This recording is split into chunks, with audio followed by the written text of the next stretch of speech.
Color theory. Good afternoon, how are you? Hope you've had a lovely week. Color theory is one of my favorite things to learn in everything that I've ever done, whether it's art, whether it's lighting, whether it's makeup, fashion. It's the most fun. Now, there's a lot to cover within color. Not all of it I'm going to cover today, but if this video does well, we'll see. Color theory covers everything from your undertones in your skin, from color correction, the right bronzers and blushes to use, which eyeshadows blend well together, and so that's what today's going to be. I understand that not everyone really cares about theory when it comes to makeup. You play with makeup, you kind of learn as you go, but these are the fundamentals of why certain things work and how you can make things easier for yourself. If you're interested in any of that, grab a drink, take a seat, and let's talk. I'm gonna grab these because... Okay, I have my notes written down here, so if I'm looking down, that's what I'm doing, because there's a lot of stuff to cover here, and we're not gonna get through it all today. So, within the law of color, makeup is basically about light, shade, and color. And we use this light to minimize, maximize, and balance certain features. Color harmony is something that we consider pleasing to the eye. Not in a very subjective kind of stylized way, but in an objective, I want to see more of this. Some people like things better in 3s, some people like things better in 2s. That part is subjective. Balance is the objective thing, what you consider balance. And when you understand the concept of that, it makes it easier for you to decide what you want to do with the makeup you have, right?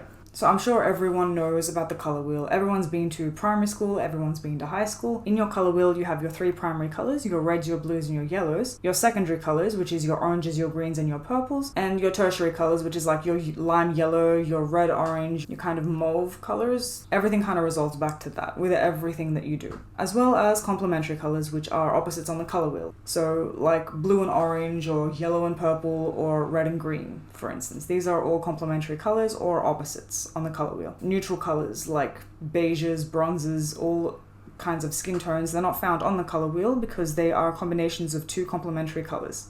If you recognize reds get covered by green color correctors, dull or deep skin tones like ashy skin tones get color corrected by yellower tones. Blues and purples in the eyes get covered typically by oranges and peaches, right? So when you look at the color wheel, you can kind of, oh, I have acne, or I have pimples, I have redness or whatnot, I will use green concealer. I have purple under my eyes, I will use more of a yellow or a peach concealer. I personally have blue vein. I have this one like giant blue vein in my eye.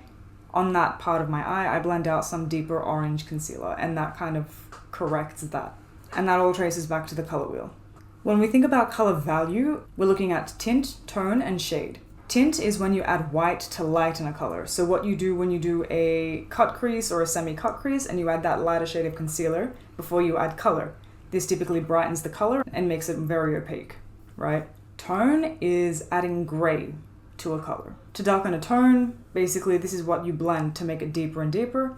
You can also do this by adding deeper colors, so a deeper brown to a lighter brown to darken that tone. And shade is when you add black. I use a lot of shading technique in my eyeshadow blends because I do like that black kind of look. I do like that dramatic look. You also use this in your highlighting, your contouring, and your bronzing. Not so much shade, like you're not going to go in with a black shadow, but your foundation, your concealers, everything will be a variety of your tint, your shade, and your tone. Color temperature is essential in knowing what the undertones of colors are and determining how well they will blend together. Mixing warm tones and cool tones, for instance, it can be both risky and very well executed. Depending obviously on how well you do it, it can either be very chaotic or very, very well done and dramatic. One disadvantage of this is if you miss the mark, because the blending's not right, because the colors don't blend right no matter what, the quality of the colors and whatever happens, a disadvantage is that it could look muddy and it could spot on your eyes, catch the light differently. It won't blend as well as you want it to, and the colors will clash. So with that one,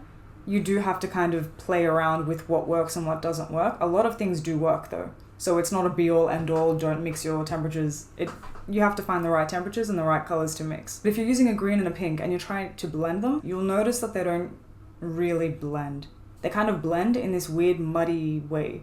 So no matter how hard you try to blend it, you add them on top of each other, you keep adding one on top of the other to try and make it blend, it's not gonna blend. Even though pink is very close to red and they can work as contrasting colors, they're not gonna blend. Why? They will neutralize because you're mixing your warms and your cools. However, when you work with browns, and I do this a lot because I, for a while, didn't have a deep warm brown, I would use a warm medium brown on my eyelids and then a cool darker brown, and it would blend very well because you are within that same range of color, just going between warm and cool, if that makes sense. So stuff like that does work, but if you're using contrasting colors and you're trying to blend them, you're going to struggle. No matter how good the product is, no matter how good you are at it, whether it's body painting, cream painting, shadows, it'll make your life really difficult. As a makeup artist in training, color theory was the absolute fundamental, like you need to know your shit. Because it goes down to foundation matching, concealer matching. Our undertones, for instance, are on various spots of our body. If you look at the veins in your wrists, that can determine an undertone. Mine are blue at my wrist. This means that I am cool toned. People with a more olive complexion or a deeper tone, theirs will look green. That's how you know you're warm and you're cool toned. When you're cool toned, there are cool foundations. What I found being so pale, cool foundations don't work for me. They're very pink. And the lightest cool tone foundation was like 8 shades too dark for me. And I looked red. Because that's not the right color combination. I have to get a neutral foundation, a neutral concealer, which are a mix of both warm and cool. The parts of your body that tan easier are the parts that could have warm undertones. Because I have both in my skin type, I am a neutral mix. I am a neutral blend. So any kind of foundation, no matter how dark I get from the sun, no matter how pale I get in the winter, every mix of my foundation will be a neutral. Warms look too yellow, cools are too pink. That's the kind of stuff that we learn from the get-go. That's how you color match with yourself. Color matching is a whole other thing as well. You can match yourself to your neck, your chest, your arms, whatever's in this region, essentially. I am not correctly color matched, by the way. I am a lot darker on my body than I am on my face, but what can you do? That is all within skin tone, skin texture. We all have greens, we all have purples, we all have pinks, we all have every version of everything. Deeper skin tones have deeper colors. So instead of pink, you will have a more rosy, a more red undertone. And your olive skin tones, instead of being a yellowy, tanny color, will be a deeper olive color. So it is all relevant, it all matters. But like I said, it's more crucial if you are an artist in training, going out to work on clients and whatever. But it helps with things like, yes, your everyday makeup, sure. It also helps with special effects when you're doing blood work, when you're doing veining, when you're doing any kind of bruising work. Color theory is very, very crucial. That could be a whole other video when I go into SFX fundamentals, which is a whole different topic. But even body painting, water-based body paints, cream-based body paints, all of this is good to know if you're going down that road, if you're going into painting, if you're going into anything. And it goes beyond just this. It goes beyond into things like light theory, which is my favorite kind of thing ever to learn. My uni degree is in theater and I did a lot of lighting design. That's what I wanted to do, right? That's what I am working up towards in my job, lighting design. So lighting for me is the most exciting out of all the color theory, but it's a lot to kind of talk about in this video. If this video does okay and people over time are curious or interested in what different light theory does to your makeup, we can talk about that then. But it's things like why your makeup looks different in the day as opposed to in candlelight or in yellow lights in the rooms, why it's gonna react different, like that show Euphoria under colored lights, why they use things like glitter, why they do all of those things specifically for those events. That's all light theory. That's all color theory and light theory. Things like avoid wearing too much powder in the daytime because the light of the day is going to show that powder. It's going to show every pore. It's going to show the nooks and crannies, every hair on your face. That's daylight. Whereas night light or candle light or dim lighting, it's going to highlight different features of your face, and a lot of powder doesn't matter. that's all a whole different conversation, but it's all relevant. It's all important. When we learned all of this as well, it went into texture and finish. Your textures are like your glitters, your shimmers, your creams, and your liquids, and how they look under different lighting settings. The finishes, which is your opaque, your sheer, your matte, or your luminous, how they look in different light settings. Again, this is important to know if you're an artist for bridal makeup, right?